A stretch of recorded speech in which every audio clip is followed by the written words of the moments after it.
Who says that Christmas craft supplies have to only be used during the Christmas season? I have these 2 gingerbread house wood panels that are from Dollar Tree, and they've been in my stash for a long time. I'm wanting to use up my craft stash.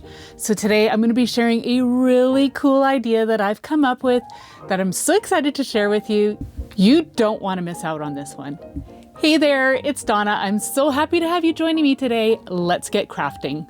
So first thing I wanted to do was remove some of these wood embellishments. So I'm just taking a blow dryer and I'm heating them up as that helps to release the glue.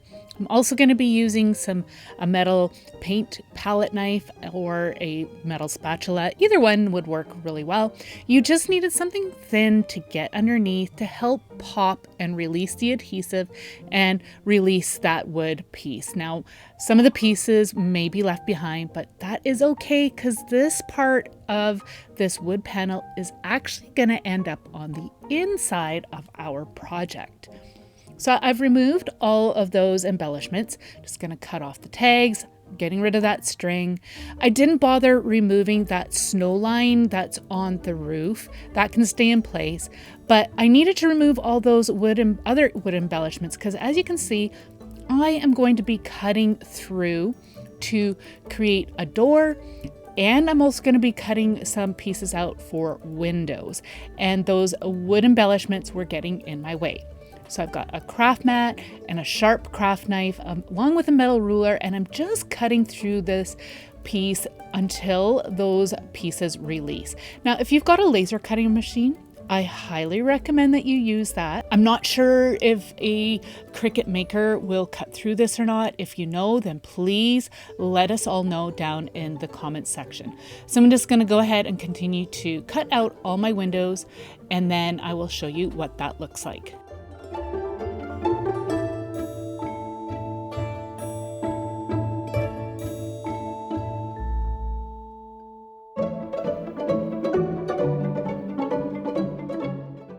I had this wire mesh basket in my stash for a long time, again from Dollar Tree. I'm going to cut it down to size so it will fit over my window openings. So this is the look that I'm trying to recreate, something just similar. Those baskets actually come in white as well. So if you prefer white, then definitely pick up that basket. So like I said, I'm just using some wire snips and I'm going to cut this down to size. And then once you have one smaller piece, they do need to be bent just a little bit because they are a bit curved, but it is very, very flexible. So you can see how that's looking. It looks really, really cool. And I needed to cut this down smaller. Originally, this piece, I ended up cutting it down too small, but I just kind of fiddled around and worked with all my different pieces until I had some wire mesh that fit each individual window.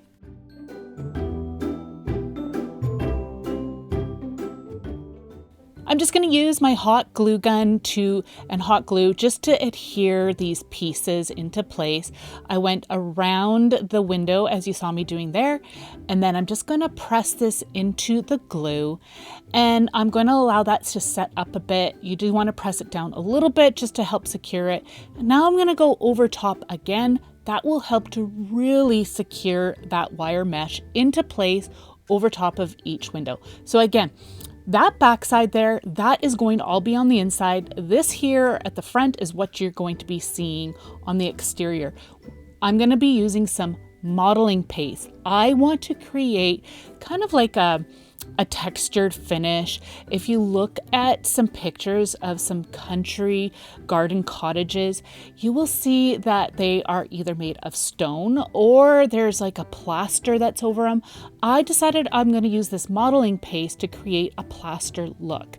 And I'm using a palette knife to apply it to the wood panel. Again, this is going to be the outside of a cottage that we are going to be creating. Now, I decided to, again, like I said, use modeling paste because that's what I have on hand, and this container was starting to dry out a little bit. So I'm like, I really need to start using this up. But as an alternative, you can mix craft paint with baking soda, and you can see this is the texture that you will get when you mix those two together. It's a really fun finish. I'll have a tutorial for you down below. In addition, I'm going to be using these wood shelves that I got from Dollar Tree as well. And I've had these again for a long time. So I'm going to be using the modeling paste over top of this and plugging up those holes as well. Again, you want to make sure you create lots of interesting texture to create that plaster look. I had set them aside to allow them to dry well, and once that's done, I'm going to be using some Whisper chalk paint by DecoArt as my color. So you can use whatever paint you like. With chalk paint, I find that you only need one coat. It also helps to create that nice texture that we're going for. So I just applied one coat of this paint all over the surfaces, the exterior surfaces only. We're not worrying about the inside of our houses at this point. You can see the color difference here. You can see the nice finish that we have got here. It looks so pretty. I'm really happy with it. Now I wanted to seal this up with some matte varnish. I like to use the DecoArt brand. I'm just going to go ahead and give one coat. You want to make sure you've got good coverage. And the reason is because the paint, the chalk paint we used, it's porous. So anything we apply over top of it will be absorbed into the paint. And I wanted to create a distressing finish. And if I don't seal this up, I'm not going to have very good control. It's just going to get absorbed right into the paint, and I don't want that. While the varnish is drying, I'm going to work on my door. I've got some craft sticks here, and I'm just going to cut off the rounded tip off of just one end. So I struggled a little bit. Usually I can cut it off with some scissors. I tried my wire snips, it came off. I'm just going to clean it up a little bit, but I'm going to do that to 4 of the craft sticks. You can also see here that I've got some smaller little craft sticks. I lined up my larger ones all side by side. I have the cutout piece that I have of my door. I'm going to be just using that as a template. It's just off to the side. Just figuring out where I need to place my craft braces. That's what I'm using, the little pieces. That's going to attach all of my pieces together. But what I'm doing here is just tracing out where I want to cut out a window. Yes, I thought it would be really cool to create a window in the door. So I was just figuring out my placement, and now I'm going to cut that portion out. Here I'm just cutting off the top part of my door. This is going to be in the middle section. And then I'm cutting now the part where the window is. I'm going to be doing that to the second piece because there was 2 pieces that I am cutting down to size to create that window cutout for my door.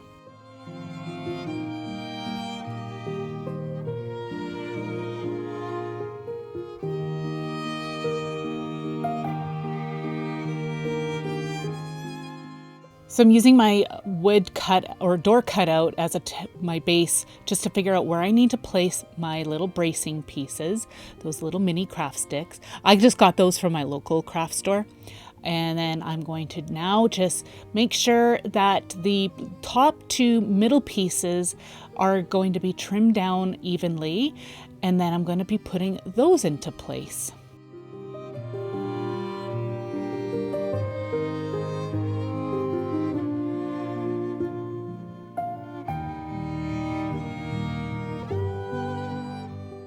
I wanted to add the wire mesh to this window opening as well. Just remember, like those 2 brace pieces, that's actually going to be the outside of my door. So I'm going to cut down a piece of wire mesh and it's going to go on the back side of my door. So just cutting it down to size, and then you'll see how that looks here in a moment. Just figuring out where I want those mesh pieces to be showing. I thought it would be really cool to have the diamond in the center. And then I'm adding my hot glue just over top, holding it into place until the glue sets. And then I'm going to just set the door aside for now. We are going to come back to it. But now that the varnish has dried, I'm going to use this walnut gel stain again from DecoArt. I need some water, a paintbrush, and I do have a rag on hand as well. I'm using my paintbrush and I'm going to apply this gel stain all over our panels that have been painted. You can see how that gel stain gets into all those nooks and crannies, but it's not getting completely absorbed into our paint, changing the color. You can see how much control I have. I can even go in, add a little bit of water to my rag and wipe some of that stain away if I find that it's too much. And you can see how easy it is just to clean that off. So sometimes too, I like to go back in, add some more of that stain and just really play around until I have a look that I am really happy with. You can see how that stain is getting gathered up into all those little textured parts that we have created.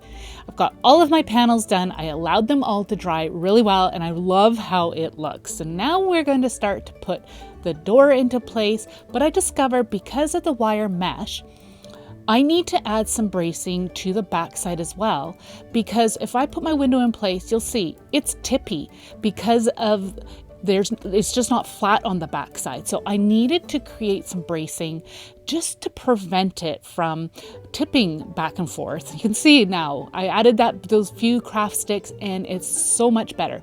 I'm just going to trim off those excess pieces on the side first before I continue on.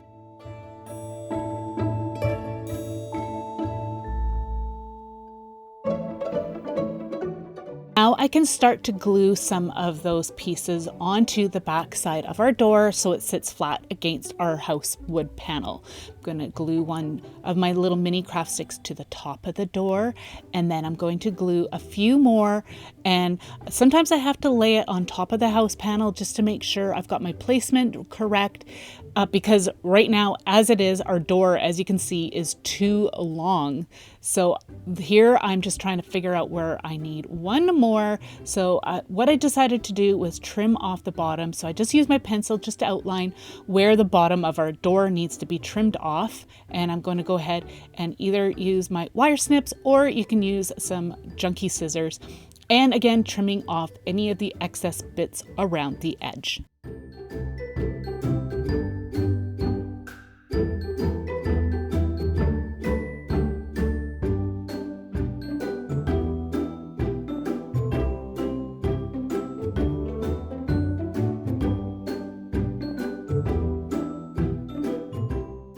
So the other thing I'm going to work on as well will be the window frames, but you can see here how well our door fits and sits against the wood panel or a house panel.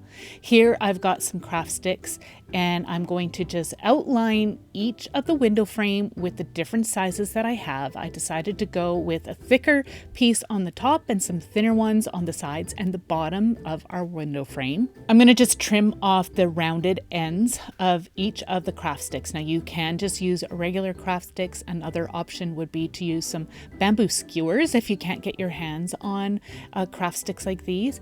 But I really like the look that these create, a nice thick chunky window frame. I think that is a really really pretty look. So I'm just going to go ahead and just trim these down until they fit around our windows the way I like.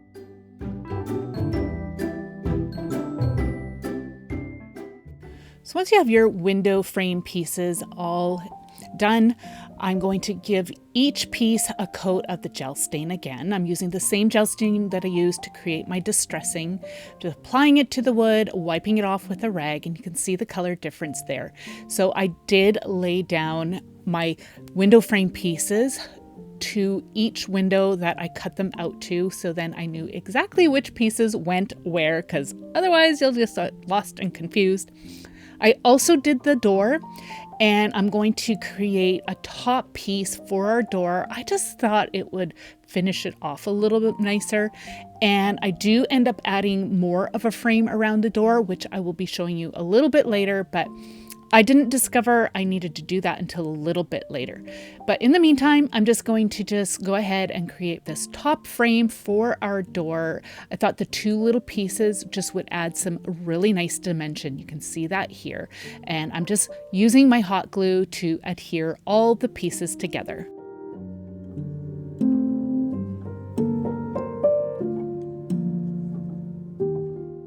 I've set my door aside for now because I felt like it would get in the way of me gluing all my window frame pieces into place. So now I'm going to do that. And I have to say, I really think this looks so good.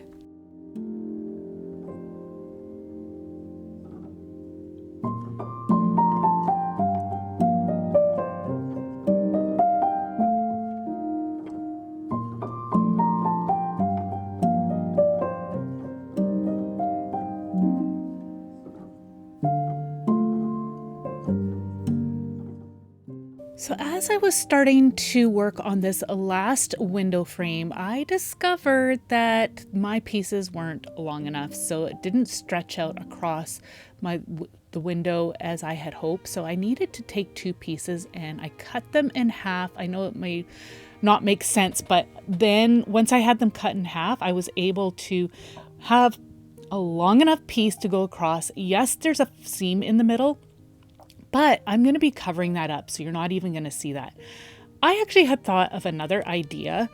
You may be able to get your hands on some wood coffee stir sticks. Those would probably work really well for some window frames as well. I decided to get a little adventurous here. I'm going to be using this big chomper. You can see I'm using the 1/8 hole punch. This punches through metal. It's so cool. But what I wanted to do was create some outdoor lights. So I'm just going to mark where I want my lights to be. So you can see I had some fairy lights there. I needed to do this before I put my door into place. Otherwise, it would be difficult for me to punch those holes. So you can see it punches through. It did damage the backside, but again, we're not going to see that. I am going to do the other side. It punched through really well, but I misaligned it. So later on, you're going to see I ended up having to re-punch it, but it wasn't a big deal. It was an easy fix. So now that I've got those holes in place for my lights, now I can put my door into place. I'm just figuring out where I needed this to be lined up to make sure I've got good contact between the door and my house panel. So once I have it all lined up, I'm going to take a pencil and just mark out where my door is going to be. And then I'm going to use some hot glue to put it into place. Now, I wasn't thinking at this point, you do not need to run a full bead of glue where the opening is of our wood panel, but I do have a fix for that anyways. Once you've got the hot glue in place, you want to put the door onto your wood panel, and this is when I discovered that I had that excess glue. So I just took a piece that I had cut out for my window, and I'm just going to trim it down so it fits and covers up that glue. And then I thought, you know what, this would actually provide some extra bracing for our door anyways to prevent it from falling off. So I'm just going to trim off the end bit here. You don't have to do all this. This is just what I ended up doing because of the excess glue. And then when I realized that, you know what, it could just use some extra bracing. You can see I didn't even get some some hot glue at the touch points between the house panel and the door. So I had to go back in. I'm just cleaning up the excess glue. And then at this point too, once I was fiddling around, I'm like, okay, I'm going to add just a little bit of extra bracing. So I had this little scrap piece. I was just fiddling around, and you can see it has a hole in it because I was testing my hole punch to see if it would cut through the craft sticks, and it did. But anyways, I used that for some extra bracing at the backside of our door, and now I know it's not going to go anywhere. At this point, I also discovered that I needed to frame out the sides of our door as well. So I stained the front and back of some craft sticks. You can see that there is a gap showing, and it did not look good at all. But once I added this piece of craft stick, it hid it all. So I'm just going to go ahead and glue that in place. I already trimmed off the rounded tip of one end, and I just added a bead of hot glue, press it into place, allow that glue to set, and you'll see it just looks so much better.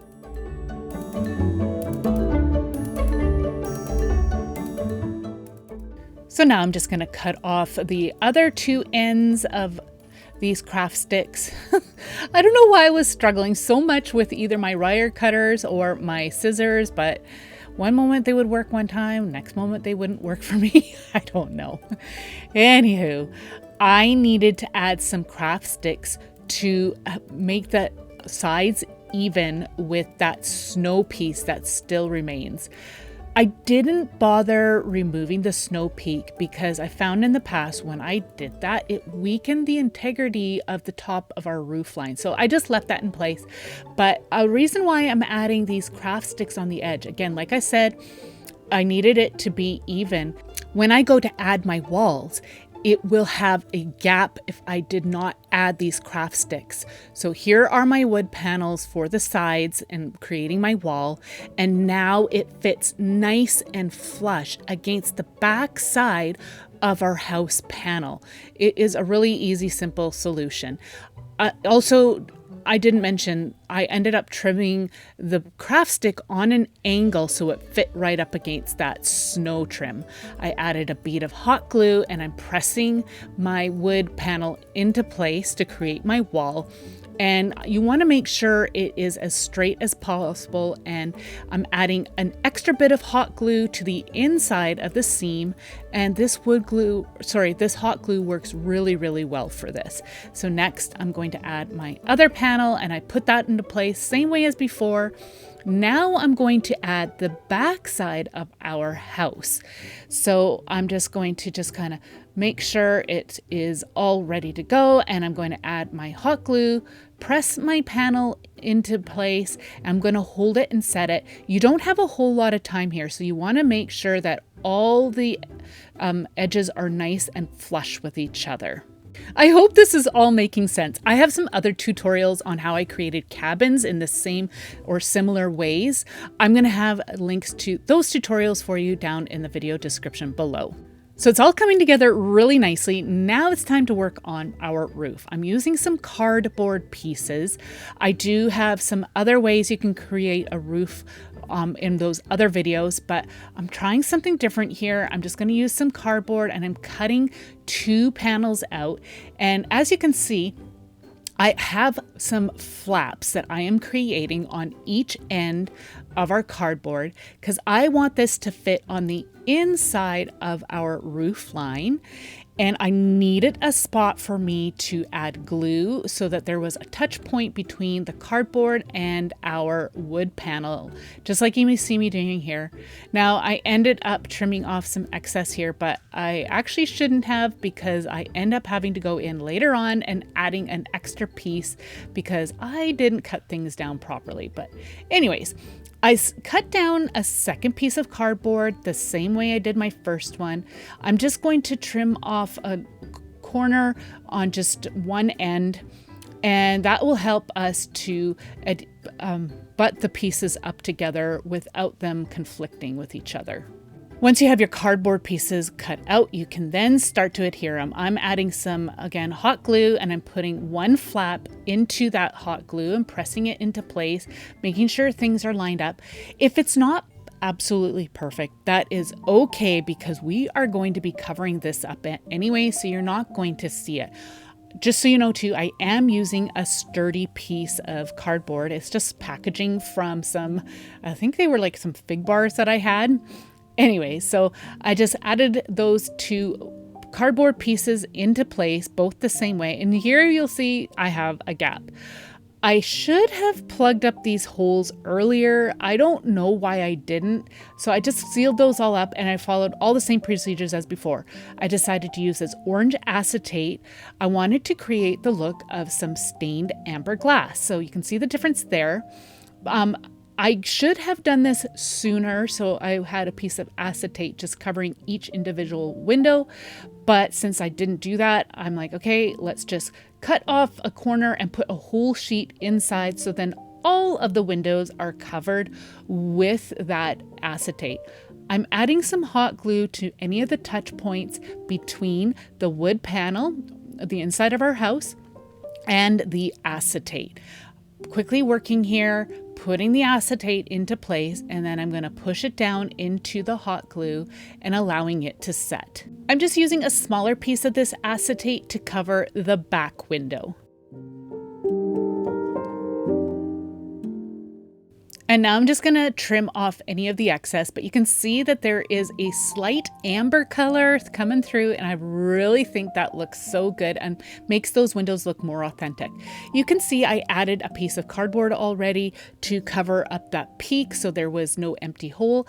I decided that I also wanted to add a chimney. So I had a piece of wood, just a square peg, and I'm just cutting out a square hole to fit that square peg that I had. This is just from some like kids wood stacking block kit that I had in my stash. Now I decided to start to really embellish this. I am using some distressed ink in the peeled paint. I'm adding just some bits here and there. I wanted it to kind of look mossy or like there's algae kind of growing on the house. I thought that this would add just to a really unique gardeny look. I'm not covering the entire house with it. I'm just going in a few spots and adding this, rubbing off the excess. And I have to say, I really like that look. All right, so now to work on those front lights. I poked one fairy light through that second hole that I created. You can see there, I do end up filling in that first hole I created, but I wanted to start to put these little lights into place. I'm using some hot glue and then pressing that little fairy light into place. You have to kind of bend the wire and whatnot. This one I folded in half, poked it through the hole. Oh, and also, just so you know, I did have to poke a hole through the acetate as well because I added that acetate later, but it was really easy. I just took an awl and poked it through. I have these little tacks. I've got a brad and I've got these upholstery tacks. These upholstery tacks, I just needed to snip off the pin that was on it. And then I really liked the shape of it. It looked like a flower, but they're like a clear plastic or a clear acrylic. And I thought they would be so cool to use as an exterior light. So I added some hot glue, pressed that flower into place. As an option, you could use some beads, or you can just leave the fairy light as is. That would look really good as an exterior light, but I really liked how this turned out. Now I'm adding a brad, and the brad is going to be used as a door handle or doorknob, sorry. I just trimmed off the little metal pieces that were sticking out, and I added some hot glue, and I'm going to put that on the door, and look how good it is. It's really coming together. I'm really happy with this. Next, I'm going to be using this coconut fiber pot liner, and I'm going to be using this for my roof. I really wanted to create the look of a thatched roof. Again, if you go looking, you'll see that some spring garden cottages have got thatched roofs, which I thought was a really cool look. And I thought the best way to come up with that look would be to use these coconut fiber liners. So another option would be to use some Spanish moss, or you could maybe use some faux grass. There's lots of different ideas. Again, I've got other tutorials on how I cover my roof, so you can go and check those out as well for some different ideas. So I'm just trimming this down. Best way to do this is actually to glue this into place first and then trim it off to make sure that you've got good coverage of the entire roof. This does stretch out a little bit and it's a little bit moldable, so I was just kind of doing that as I was going along. And I'm just going to be using my hot glue to put it into place. Make sure you have some overhang because you want that to hide the cardboard and the roof line all around. So now you can see I'm just adding my hot glue, pressing the second panel into place, and now I'm going to be trimming around and just continue to work on it until you have a look that you are happy with.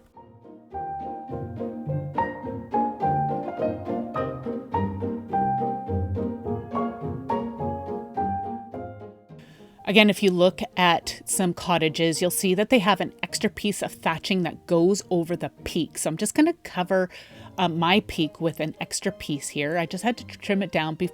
But before I did that, I decided to just glue down the edges to make sure that our roof line edge was covered, because I don't want that to look like a snowy peak. So if you just mold it to the edge, it will get rid of that snowy peak look.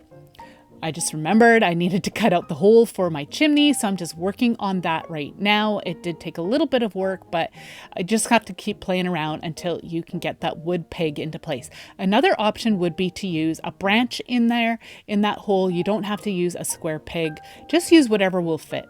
All right, so now I'm going to put my peak into place. So I'm just adding a bit of glue, pressing this down, and then I'm going to continue to glue and trim as needed until I have that peak covered.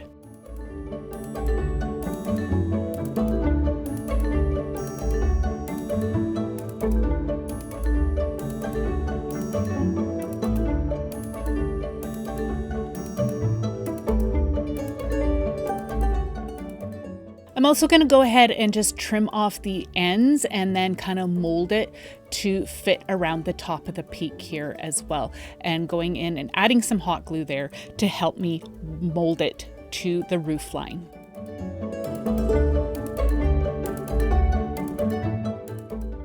Wow, this is looking great. I really am loving it. So now it's time to decorate it, to give it that garden-y look.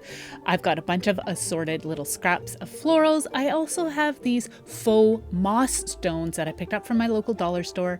I've got some preserved greenery here that I got from Dollar Tree. I don't end up using it, but I wanted to show it to you in case you wanted some different ideas for some faux greenery. I've got this reindeer moss. It's my favorite to use. I'm going to just trim down some pieces of some scrap greenery that I had, and then I'm going to create a little faux window box underneath the top window above the door. That is going to cover up that seam that we had around the window frame, and I'm just going to be using an assortment of some different greens. I love Dollar Trees, like they have these spring meadow look florals. I haven't been into Dollar Tree for quite a while now, so let me know if they still have a really pretty assortment of some greenery there. You can see how our cute little window box is looking. So my lights were getting in my way, so I thought, you know what, let's deal with it. I'm gluing my battery pack into place on the inside. You want to make sure that the switch is accessible, as well as being able to change out the batteries. You could use some Velcro if you'd like. I'm also going to be gluing the lights into place. I didn't want to see the wire strand through the window, so I thought if I glued the lights into place on the wall, it'll just look like lights on the inside of the house, like wall sconces or whatnot. I am strategically placing some of these lights underneath the window so that there is a pretty glow coming through. Now I'm going to start to use these moss stones. I thought they would be really cool to use as like shrubs to kind of give like an interesting shrub look. I'm just cutting them down and then figuring out placement. Some of them I'm cutting in half and just kind of piecing them together. I will be using my moss and going in here and there, and it'll cover up any of those seams that you may see. If you'd like, you can even add some real rocks, real twigs, any like pieces of bark, and just lots of different things. I just wanted to create this with some of these items because a lot of times I do use lots of natural elements, but I also wanted just to show you how you can take some store-bought things and create a beautiful piece as well. So I added some reindeer moss. Now I'm just going to go in and add some little pieces of greenery and some florals. Just work with what you have to create a really pretty spring look.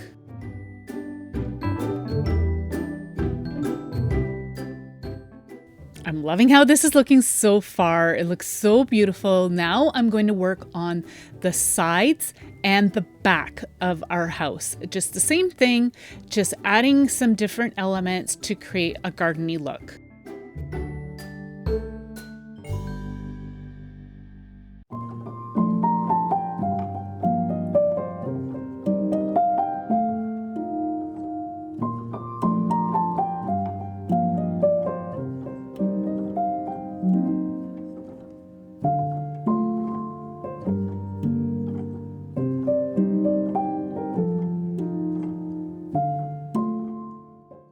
For the back side of the house, I decided to keep it really simple, and all I did was add some moss and a little bit of greenery. It depends on where you're placing this within your home. It'll determine on how you want to decorate the back side of your house. I was just keeping this on a counter where you wouldn't see the backside really, so I kept it very simple, but you can see how beautiful this is. I absolutely love it. Okay, so now we need to work on the chimney. I used a blow dryer to get rid of some glue strings because they were getting in my way. And now I'm going to use my small brick pattern scrapbook paper to cover this little wood block. Sorry. But like I said, if you just have a branch, all you need to do is cut it down to size and just use that and put it into place. I'm going to cut down my scrapbook paper. It is the exact width that I need, and I'm just going to use a glue stick here. It's not a hot glue, it's just a regular glue stick, but it's extra strength, and I'm going to use that on the paper, and then I'm going to wrap our peg with that paper and then trim off any of the excess.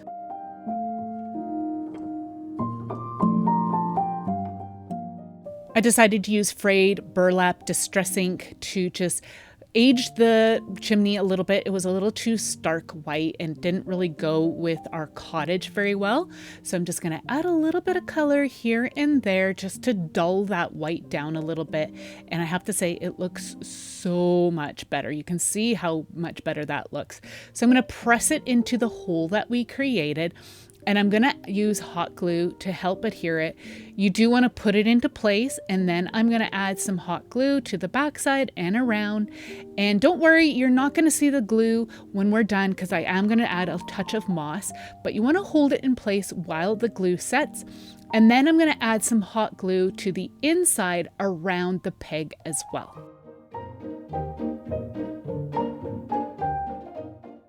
So you can see here where I added some glue, and then I also added some moss around the base of our chimney to hide that hot glue. But I have got to say, this is one of my all-time favorite projects that I have made. It turned out so amazing. Let me know what you think down below. Here are some more videos on how you can recreate some cabins out of these wood panel gingerbread houses. Check these videos out for some more inspiration. Thank you so much for joining me today, and we will see you in the next one. Take care. Bye.